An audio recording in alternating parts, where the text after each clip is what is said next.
ಮಧ್ಯರಾತ್ರಿ ಸುರಿದ ಧಾರಾಕಾರ ಮಳೆಗೆ 15 ದಿನದಲ್ಲೇ 3 ಬಾರಿ ಸೇತುವೆ ಜಲಾವೃತ, ರೈತರ ಜಮೀನಿಗೆ ಅಪಾರ ನೀರು ನುಗ್ಗಿ ಬೆಳೆ ಹಾನಿ.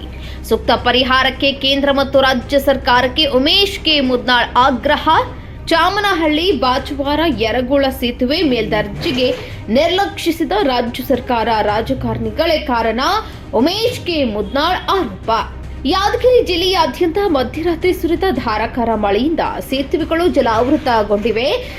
ಜಾನುವಾರು ಪರದಾಡುತ್ತಿರುವಂತಹ ಪರಿಸ್ಥಿತಿ ನಿರ್ಮಾಣವಾಗಿದೆ ಮತ್ತು ಸೇತುವೆ ಹಳ್ಳ ಕೊಳ್ಳಗಳು ಮೇಲ್ದರ್ಜೆಗೆ ಏರಿಸಿ ರೈತರಿಗೆ ಬೆಳೆ ಪರಿಹಾರ ನೀಡಬೇಕು. ಜಲಾವೃತಿ ಸೇತುವೆ ಮತ್ತು ರೈತರ ಜಮೀನಿಗೆ ನೀರು ನುಗ್ಗಿದ ಸ್ಥಳಕ್ಕೆ ಭೇಟಿ ನೀಡಿ ಪತ್ರಿಕೆ ಹೇಳಿಕೆ ನೀಡಿರುವ ಸಾಮಾಜಿಕ ಹೋರಾಟಗಾರ ಉಮೇಶ್ ಕೆ ಮುದ್ನಾಳ್ ಅವರು ಕೇಂದ್ರ ಮತ್ತು ರಾಜ್ಯ ಸರ್ಕಾರಕ್ಕೆ ಸೂಕ್ತ ಪರಿಹಾರ ಮತ್ತು ಮೂಲಭೂತ ಸೌಕರ್ಯಕ್ಕಾಗಿ ಆಗ್ರಹಿಸಿದ್ದಾರೆ.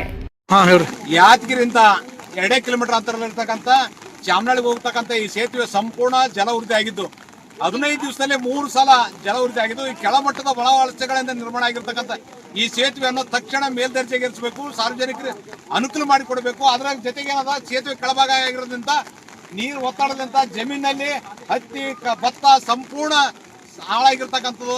ಇವತ್ತು ರೈತರಿಗೆ ಸೂಕ್ತ ಪರಿಹಾರ ಕೊಡ್ತಕ್ಕಂಥ ಕೆಲಸ ಕೂಡ ಸರ್ಕಾರ ಮುಂದೆ ಆಗಬೇಕು. ಇಲ್ಲಾಂದ್ರೆ ಇದೇ ಸೇತುವೆ ಮ್ಯಾಗೆ ರೈತರ ಸಂಘಟನೆ ಕೂತ್ಕೇಸಿ ಪ್ರತಿಭಟನೆ ಮಾಡ್ಬೇಕಾಗ್ತದಂತಕ್ಕಂಥದ್ದು ಇದೇ ಸಂದರ್ಭದಲ್ಲಿ ಎಚ್ಚರಿಕೆ ನೀಡ್ತಿದ್ದೇನೆ. ಕವಳಗದ್ದಿ ಹೋಗ್ಯದ ನೀರ್ ಅದಾಗ್ಯದ್ರಿ 3-10 ವರ್ಷ ಕುಡಿದಾಕಿದಾವ ಚಾಲಕತ್ತಿ ನೀರ ಮುಣಿಗಿ ಊಟ ಇದಾಲಕತ್ತವ್ರಿ ಮೋಟ್ರ್ ಮುಣಿಗ್ಯಾವ, ಹಚ್ಚಿ ಮುಣಿಗ್ಯಾವ, ಕವಳಗದ್ದಿ ಮುಣಿಗ್ಯಾವ. ಕೋಸ್ ಲಾಸ್ಟ್ ಆಗ್ಯದ್ರಿ ಸರ್. ಇದು ಪೂರ ಗದ್ದಿ ಏನಾಗ್ಬೇಕು ಈಗ? ಅದು ಬ್ರಿಡ್ಜ್ ಮಾಡ್ಬೇಕ್ರಿ ಸರ್. ನಮ್ಗೆ ಬ್ರಿಡ್ಜ್ ಮಾಡ್ಬೇಕು, ಏನು ಪರಿಹಾರ ಕೊಡ್ಬೇಕು, ಏನ್ ಮಾಡ್ತೀವಿ ನೋಡ್ರಿ. ಅದು ಹತ್ತಿ ಹೊಲಗಳು ಓಸ್ ಕೆಟ್ಟವಾಗ ನಲ್ಲಗಳು ಗುಂಜುಳಪ್ಪನ್ರಿ ನಮ್ಮ ಹೆಸರು.